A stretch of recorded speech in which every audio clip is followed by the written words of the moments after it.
సాగర ఘోష రెండవ అధ్యాయాన్ని మనం ప్రారంభిస్తూ ఉన్నాం. ఇదివరలో కథ మీరు విన్నారు, చాలా కాలం అయింది కాబట్టి ఒకసారి సంక్షిప్తంగా చెప్పుకొని రెండో దాంట్లో గడదాం. దీంట్లో మొత్తం 10 అధ్యాయాలు ఉన్నాయి, 1116 పద్యాలు ఉన్నాయి. ఒక్కో అధ్యాయానికి 108 చొప్పున 1080 పద్యాలు, 36 పద్యాలు అవతారిక కలిపి 1116 అవుతాయి. ఇందులో మొదటి అధ్యాయంలో ఉండేటువంటి ముఖ్యమైనవి మనం వ్యాఖ్యానంతో సహా చెప్పుకున్నాం. అందులో నడిచిన కథ చాలామందికి గుర్తుండే ఉంటుంది. కవి సముద్ర తీరంలో కూర్చొని ఉంటే ఒక పిల్ల కెరటం ఒడ్డు కొట్టుకుని వచ్చి అతను ఒళ్ళో వాలుతుంది. అతను ఏదో ఆడపిల్లలు లేనివాడు కాబట్టి తన బిడ్డగా భావించి దాన్ని లాలిస్తాడు. దాని ఒళ్ళంతా జిడ్డు జిడ్డుగా మడ్డిగా కనపడుతుంది. నువ్వు చల్లని నీటి కెరటం కదా, చాలా ఆర్ద్రంగా అందంగా ఉండాలి కదా, శుచిగా శుభ్రంగా, ఇలా జిడ్డు జిడ్డుగా మడ్డిగా ఉన్నావంటే అది విచిత్రమైన మాట చెబుతుంది. నేను ఇరాక్ తీరం నుంచి కొట్టుకొస్తున్నాను, చాలా అలసట చెంది. సద్దాం హుస్సేన్ అనేవాడు సముద్రంలో ఆయిల్ పోసేశాడు. ఇది 92-93లో జరిగిన వృత్తాంతాలు ఇవన్నీ. అందువల్ల నా ఒళ్ళు ఇలా ఆగిపోయింది. మీ మానవులు ఏం చేస్తున్నారో మీకు తెలియట్లేదు, అన్నిటినీ కలుషితం చేస్తున్నారు. అలా బాధలు పడి పడి పడి నేను వచ్చాను. ఎవరికైనా బాధ కలిగినప్పుడు ఓదార్పునిచ్చేటువంటి అంకాలు రెండే ఉంటాయి. ఒకటి తల్లి ఒడి, 2 కవి ఒడి. తల్లి కూడా తన బిడ్డలకి మాత్రమే ఓదార్పునిస్తుంది, వేరే వాళ్ళ గురించి ఆవిడ పట్టించుకోదు. కానీ కవి అన్నవాడు ప్రపంచంలో ఎవరికి కష్టం వచ్చినా స్పందిస్తాడు. అందుకని నా దృష్టిలో కవి జగన్మాత. తల్లి మనకు మాత్రమే తల్లి అయితే కవి జగన్మాత. అందుకని నేను నీ ఒళ్ళో వాలేనయ్యా అంటే అప్పుడు ఆ కవి ఆ కెరటానికి జోలపాట పాడడం, నిద్రపుచ్చడం, మళ్ళీ మేలుకొల్పడం, దాన్ని కుశల ప్రశ్నలు వేయడం, అక్కడి నుంచి అది మానవ జీవిత విశేషాలన్నీ చెప్పమని అడిగితే దశావతారాలతో ప్రారంభించి చెప్పడం, ఇవన్నీ మనం చెప్పుకున్నాం. అందులో రామావతార ఘట్టాలు కూడా చెప్పుకున్నాం. అనంతరం భారత యుద్ధాన్ని గురించి కూడా చెబుతుంది. ఆ యుద్ధానంతరం అది తట్టుకోలేక తరంగం తపస్సు చేసుకుంటుంది. నేను ఇంక చెప్పలేను, యుద్ధము, హింస, దండయాత్ర అంటే నాకు ఒళ్ళంతా వణుకుతూ ఉంటుంది. ఈ మానవులు ఎప్పుడు ఈ యుద్ధాలు మానేస్తారో తెలియదు, ఎందుకంత పిచ్చి కాంక్షలో తెలియదు. ఎంత చక్రవర్తి అయినా మళ్ళీ పక్క రాజ్యాన్ని ఆక్రమించాలని చూస్తాడు. ఎన్ని కోట్లు ఉన్నవాడైనా ఇంకా 10 కోట్ల కోసం ఎవడి ప్రాణమో తీయాలని చూస్తాడు. ఎప్పటికిది ఈ పోటీ ప్రపంచం ఎప్పటికి అంతం అవుతుంది? అంతా కలిసి సమానంగా భూమి మీద ఉన్నదేదో పంచుకుని తింటూ ఎప్పుడు ఉంటారు? అసలు మానవ జాతికి బుద్ధి ఎప్పుడు వస్తుంది అని ఒక రకమైన వైరాగ్యానికి లోనయ్యేది తపస్సులో ఉంటుంది. అప్పుడు తరంగం తపస్సు చేసే విధానం ఎలా ఉంటుందో కూడా మనం చెప్పుకున్నాం. ఇప్పుడు రెండవ రోజు మళ్ళీ కవి సముద్ర తీరానికి వచ్చాడు. అప్పుడు నేను ఒక మాట చెప్పాను, గుర్తుండి ఉంటుంది. ఆ తరంగం వెళ్ళిపోయేటప్పుడు తపస్సు చేసుకోవాలి కాబట్టి దానికోసం ఒక పిచ్చుగూడు నిర్మాణం చేస్తాను ఇసకలు. ఈ చిన్న తరంగం ఆ పిచ్చుగూడులోకి వెళ్ళి తపస్సు చేసుకుంటాం. తపస్సు చేసుకుందుకు ఎంత తక్కువ ప్రదేశం ఉంటే అంత మంచిది. వామనావతారంలో వామనుడు 3 అడుగులు నేల అడుగుతాడు. మనకేదో మనం 1 అడుగు భూమి, 1 అడుగు ఆకాశం, 1 అడుగు ఇంకా ఖాళీగా ఉంది అని అంటారు. కానీ 3 అడుగుల నేల అడగడంలో ఉద్దేశం ఏమిటంటే, ఇక్కడ ఉపనయనమైన వాడి విద్యార్థులకు బాగా తెలుస్తుంది, వేద విద్యార్థులకు.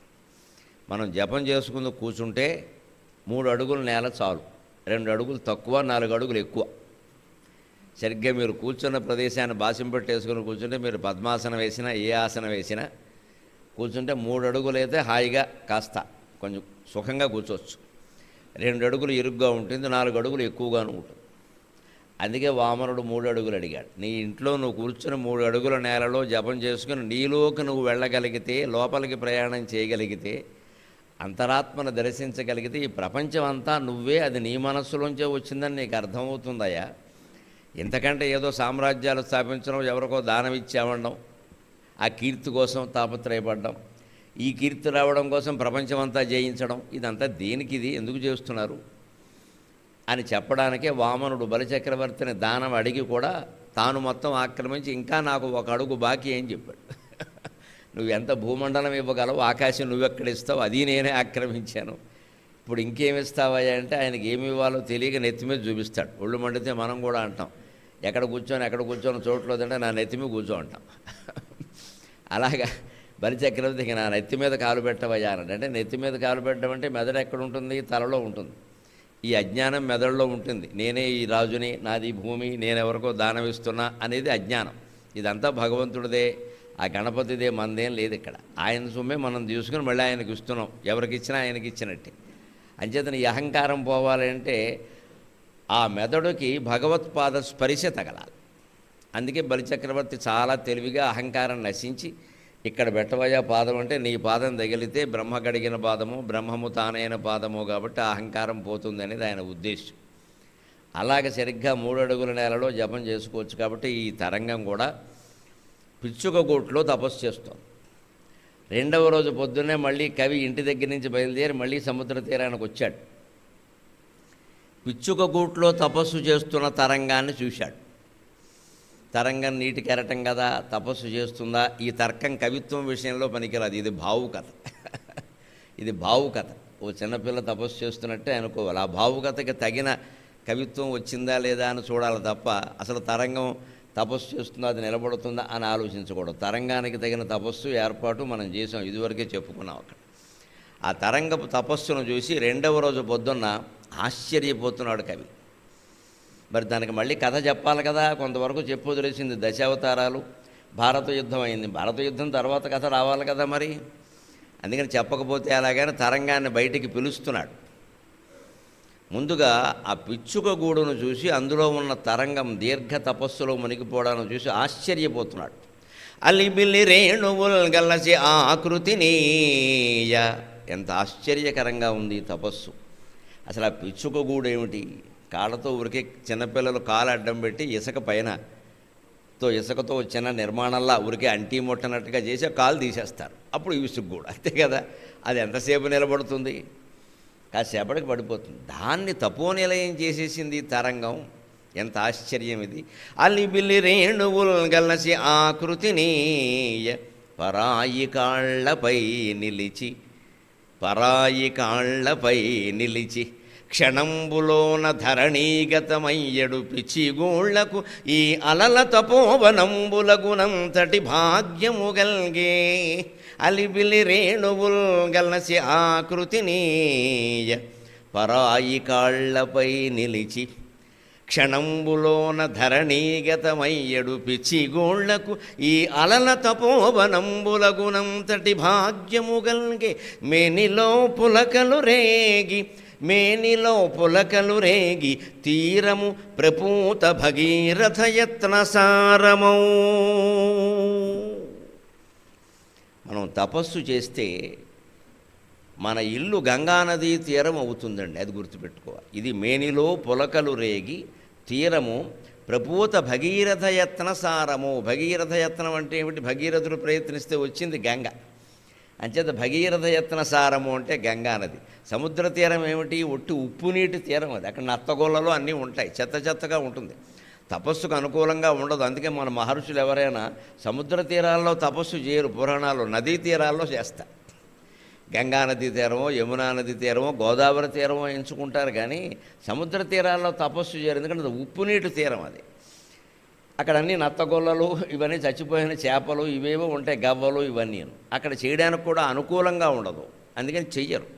కానీ ఈ తరంగానికి అంతకంటే దారి లేక అక్కడ తపస్సు చేస్తుంది. అందుకే కవి ఏం ఆశ్చర్యపోతున్నాడంటే ఈ చిన్నపిల్ల తపస్సు వల్ల ఈ సముద్రం కూడా గంగానదిగా మారింది. అపవిత్రమైన సముద్ర తీరం పవిత్రమైన గంగానదీ తీరంగా మారింది అంటాడు. అలిబిల్లి రేణువుల్ గలసి ఆకృతినీయ.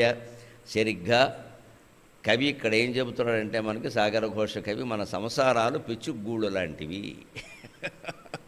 దీనికి ఏదో మనం పెద్ద ఊహలు అల్లుకుని పెళ్ళవగానే నీకోసం నేను, నాకోసం నువ్వు, ఒక 6 నెలలు అయ్యేసరికి మొత్తం బయటపడతాయి ఎవరి కోసం ఎవరు ఉండరని, ఎవరి స్వార్థం వారిదని.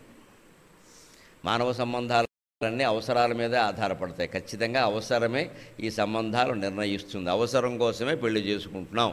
ప్రేమించి అనే మాట చాలా తప్పు. అది కూడా ఒక అవసరమే. నువ్వు దేన్ని ప్రేమ అంటున్నావో అది కూడా ఒక అవసరం. అంచేది అవసరం కోసమే పెళ్లి చేసుకుంటున్నాం, అవసరం కోసమే పిల్లల్ని కంటున్నాం. పిల్లల్ని కానీ అవసరం ఏమిటంటే మనిషి మృత్యువుకి భయపడతాడు. తాను చనిపోతానని తెలుసు, కానీ చావు రాకూడదు. అందుకని ఈ పిచ్చి మనిషి ఏమనుకుంటాడు అంటే, తన అంటూ ఓ స్టాంప్, ఓ ముద్ర ఉంటే అదొక సంతోషం, వాడిని చూసి వీడు చచ్చిపోతాడు. మా వాడు ఉన్నాడుగా, అది కొనసాగుతుంది. అందుకే చాలామంది ఆ పిల్లలు లేకపోతే బెంగ పెట్టుకుంటారు. ఇందులో బెంగ పెట్టుకోవాల్సింది ఏముంది? మన ముద్ర కొనసాగలేదనేదే కదా పిల్లలు లేకపోతే వచ్చి. ఎందుకు కొనసాగాలి మన ముద్ర? ఆలోచించాల్సిన ప్రాథమిక విషయం ఇది. ఎక్కడ మరి ఎందుకు కొనసాగాలి? కొనసాగకపోతే నష్టం ఏమిటి? పిచ్చుగూడు కొనసాగదే.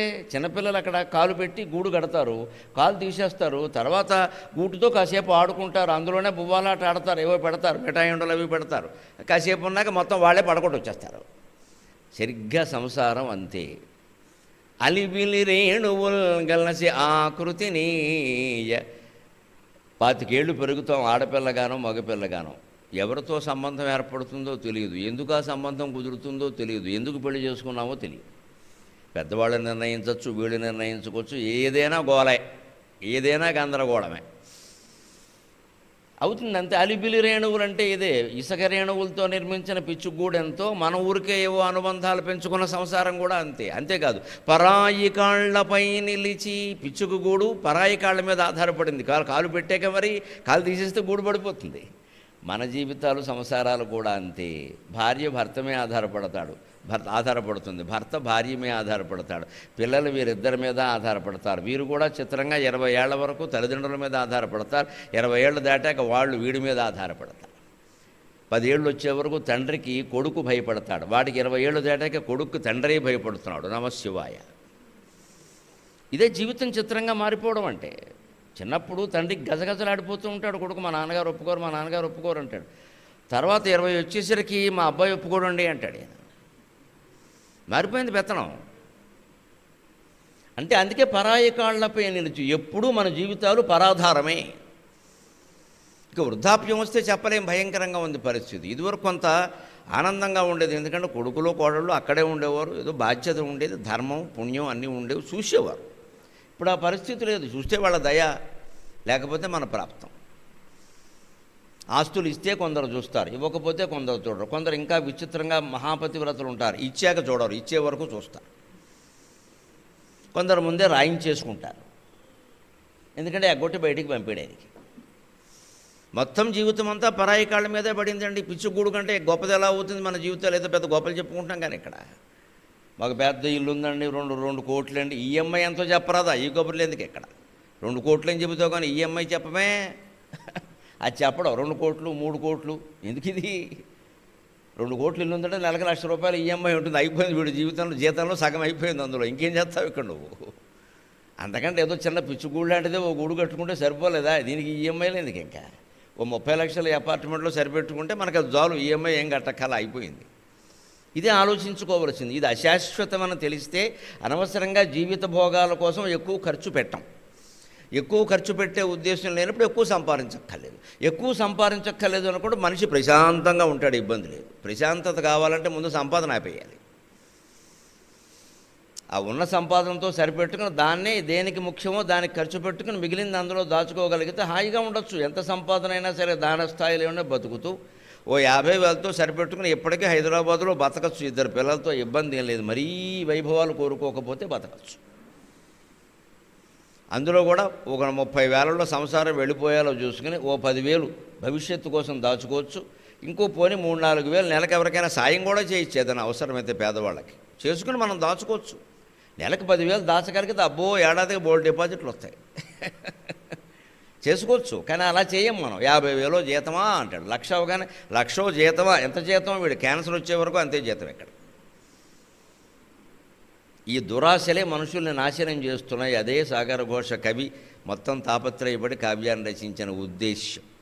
పిచ్చుగూడుతో పోల్చుకోండి. అల్లిబిల్లి రేణువుల్ గలసి ఆకృతినీయ పరాయి కళ్ళపై నిలిచి క్షణంబులోన ధరణీగతమయ్యడు పిచ్చిగూళ్లకు. ఒక క్షణంలో మళ్ళీ భూమి మీద కూలిపోతుంది. మన జీవితమైనా అంతే. ఎన్ని కోట్లు సంపాదించిన వాడైనా, అన్ని విలాసాలు భోగాలతో బతికినా ఎప్పుడో అప్పుడు పోయేవాడే. పైగా అంతవరకు ఉంటాడని ఏం లేదు. హైదరాబాదులో ప్రమాదాలు ఎక్కువ, ఎప్పుడెవడో పోతాడో తెలియదు. ఇంటికి వచ్చే వరకు గ్యారంటీ లేదు. రేపొద్దున్న ఉంటామని గ్యారంటీ లేదు, కానీ మనం కూర్చుని ఏం మాట్లాడుతూ ఉన్నామంటే రాత్రి 1 గంటైనా మగాడు ఇంటికి రాడు. ఎందుకండి రాలేదని భార్య అడిగితే, రాజకీయాలు నీకేం తెలుసో, పదవి మరి ఏమనుకుంటాం, అలా చుట్టూ తిరగకపోతే పదవి రాదు. పదవి వస్తే ఏం చేస్తావు, తీరా పదవి వచ్చాక ప్రాణం పోతే పదవి ఎవరికి, శవానికి ఇస్తారా? ఓ వెనక తిరుగుతారు ఆ పదవుల కోసం. అది వచ్చేసరికి వీడు ప్రాణం పోతుంది. ఎందుకంటే ఆ తిరిగిన ఆయాసంలో గుండెపోటు వచ్చింది, అది గ్రహించట్లేదు. అది అక్కర్లేదనుకుంటే గుండెపోటు రాదు.